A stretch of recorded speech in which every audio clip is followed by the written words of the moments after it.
పోరాట సమితి ఆధ్వర్యంలో నిర్వహిస్తున్న ఎస్సీ వర్గీకరణపై సుప్రీంకోర్టు ఇచ్చిన తీర్పును కేంద్ర రాష్ట్ర ప్రభుత్వాలు అమలు చేయాలి అన్న అంశంపై మాట్లాడడానికి విచ్చేసిన అందరికీ కూడా శుభాభినందనలు తెలియజేస్తూ, లక్ష్మణ అనేక విషయాలు క్రోడీకరిస్తూ అనేక విషయాలు మాట్లాడి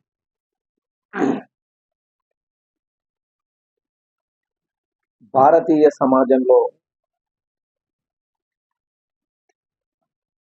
నిచ్చెనమెట్ల కుల వ్యవస్థలో ఈ హెచ్చు తగ్గుల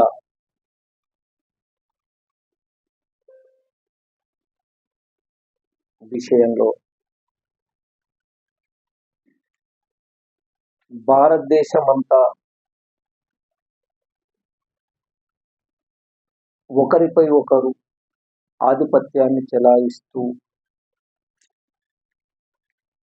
మేము గొప్ప అనుకుంటున్న సందర్భంలో భారత రాజ్యాంగం ఈ దేశానికి ఒక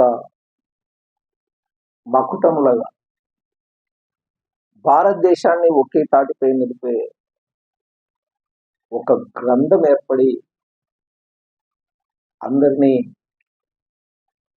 సమానంగా అన్ని రకాలుగా స్వేచ్ఛ, సమానత్వం, సోదరభావం అనే 3 ప్రధానమైన అంశాలను తీసుకొని రాజ్యాంగం దాని మీదనే ఫోకస్ చేస్తూ అందరూ ఎప్పుడైతే స్వేచ్ఛగా, సమానంగా, సోదరభావంతో కలిసిమెలిసి ఉంటారో ఈ దేశం అత్యున్నతమైన స్థాయికి ఎదుగుతుంది. కానీ రిజర్వేషన్ అంశానికి వస్తే ప్రధానంగా రాజ్యాంగంలో కేవలం ఎస్సీ ఎస్టీలకు మాత్రమే రిజర్వేషన్ కల్పించారు. అప్పటి వరకు బీసీలకు రిజర్వేషన్ లేదు. మరి ఎందుకు ఎస్సీ ఎస్టీలకు మాత్రమే రిజర్వేషన్ కల్పించారు అన్న సందర్భాన్ని కనుక పరిశీలిస్తే, వీళ్ళు ఈ సమాజానికి దూరంగా ఎవరిని అంటకుండా, తాకకుండా, ముట్టకుండా వెలివేసినటువంటి సందర్భం.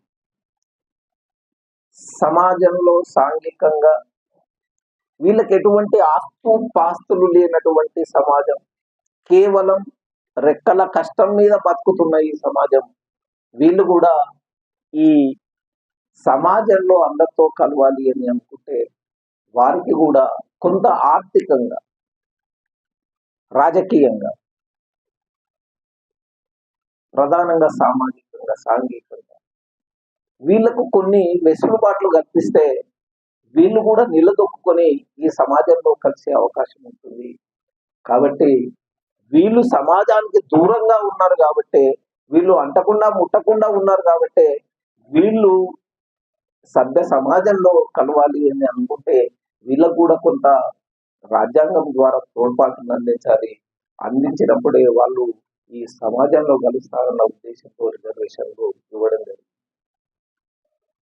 రిజర్వేషన్లు అనుభవిస్తున్న కులాల్లో ఇప్పటి వరకు లక్ష్మణ చెప్పినట్టు కొన్ని కులాలు మాత్రమే ఎక్కువ వాటిని ఉపయోగించుకొని వాళ్ళు కూడా అత్యంత అభివృద్ధి చెంది ఇప్పుడున్న అగ్ర కులాలతో పోటీ పడి వాళ్ళను ఢీకొట్టి నిలబడతారా అన్న అంశాన్ని కనుక తీసుకొస్తే అంత స్థాయికి కూడా ఇప్పుడు ఎదిగిన పరిస్థితి లేదు. 75 సంవత్సరాల స్వాతంత్రంలో కూడా ఇప్పటికి కూడా ఎవరైతే ఉన్నత కులాలు అని భావిస్తున్నారో వాళ్ళని ఢీకొట్టే స్థాయిలో ఈ రిజర్వేషన్ ద్వారా వచ్చిన ఈ నాయకులు కూడా, ఈ ప్రజలు కూడా ఆ స్థాయికి ఇంకా ఎదగలేకపోయారు.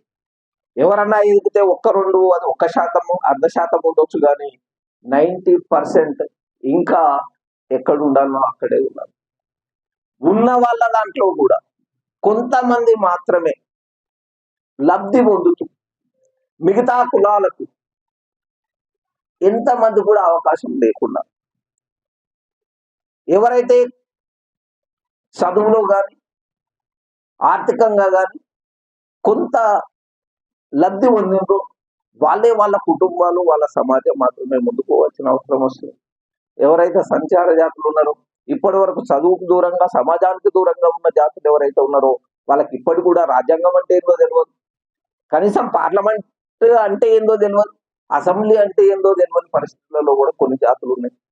75 సంవత్సరాల స్వాతంత్రంలో ఇప్పటికి కూడా ఇంకా సమాజానికి దూరంగా అణిచివేత ఇంకా అనుభవిస్తూనే ఉన్న అనేక జాతులు ఉన్నాయి.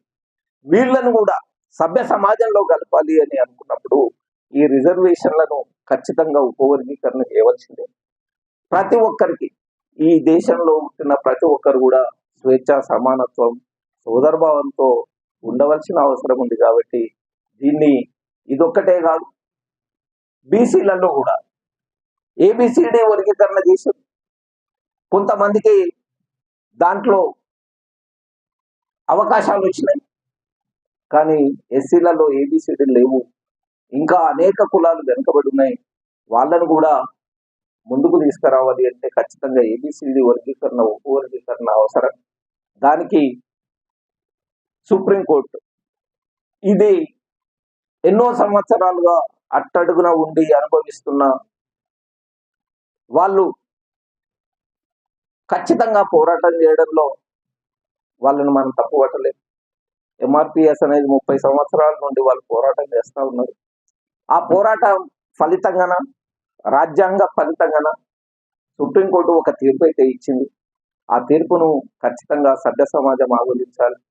ఇప్పుడు ఎవరైతే సుప్రీంకోర్టు ఇచ్చిన తీర్పు కూడా కరెక్ట్ కాదంటున్నారు, సరే ఏదేమైనా, ఎందుకంటే రాజ్యాంగానికి లోబడే సుప్రీంకోర్టు కూడా పనిచేయవలసింది.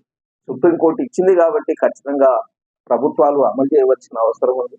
అమలు చేసి ఇంకా మనం సాధించవలసింది ఏదైతే 30 సంవత్సరాల ఉద్యమంలో మీరు, మేము, వాళ్ళు, వీళ్ళు తేడాలతోని వ్యతిరేకంగా ఒకరిని ఒకరు ఇబ్బంది పెట్టుకుంటూ గ్రామ స్థాయికి తీసుకుని పోయిన ఈ ఉద్యమాలను ఈ తీర్పు ద్వారా ఇక్కడనైనా ఏకమై ఈ తీర్పును పక్కన పెట్టి గవర్నమెంట్లు చూసుకుంటాయి, ఇకనైనా అందరు కలిసి ఈ ఉద్యమం, ఈ తీర్పు ఆధారంగా అందరూ ఒకటై ప్రజాస్వామ్యబద్ధంగా ఈ దేశంలో ఉన్న 90% పీపుల్ ఏ విధంగా అధికారంలోకి రావాలి అనే దాని మీద కొట్లాడడానికి ఇది ఒక అవకాశంగా తీసుకుని, దీన్ని ఒక సంఘటనగా తీసుకుని మిగతా ప్రజానీకం అంతా ఏకం కావాల్సిన అవసరం ఉందని తెలియజేస్తూ, ఈ సుప్రీంకోర్టు ఇచ్చినటువంటి ఈ తీర్పుని మా సంఘం తరఫున ఆహ్వానిస్తూ ఈ అవకాశం ఇచ్చిన అందరికీ ధన్యవాదాలు తెలియజేస్తూ ముగిస్తాను.